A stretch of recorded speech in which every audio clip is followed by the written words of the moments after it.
ஆண்டவர் இயேசுவின் நாமத்தில் உங்களை வாழ்த்துகிறேன். 143 சங்கீதம் 8 வசனம்.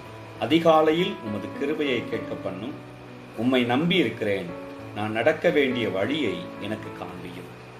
ஒவ்வொரு நாள் அதிகாலையிலும் செய்ய வேண்டிய முதல் ஜெபமாக இந்த வசனத்தை நம்முடைய வாழ்வில் பின்பற்றுவோமானால் மிகவும் பிரயோஜனமாயிருக்கும். பிரியமானவர்களே, நடக்க வேண்டிய வழியை காட்டும்படியான கிருபையின் மூலம் வெளிப்படுகிற தேவ ஆலோசனைகளாகிய அந்த பரிசுத்த வழியை எனக்கு ஒவ்வொரு நாளும் காட்டும், நான் உம்மைத்தான் என் பலனாய் நம்பியிருக்கிறேன் என்று சொல்லுகிற மிகச்சிறப்பான ஒரு விண்ணப்பம் சங்கீதக்காரனிடத்திலிருந்து கர்த்தரை நோக்கி வருகிறதை பார்க்கிறோம்.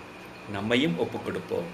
அதிகாலையின் கிருபையையும் அதன் மூலமாக தேவ வழி நடத்தலும் நமக்கு கிடைப்பதாக. கர்த்தருக்கு ஸ்தோத்திரம்.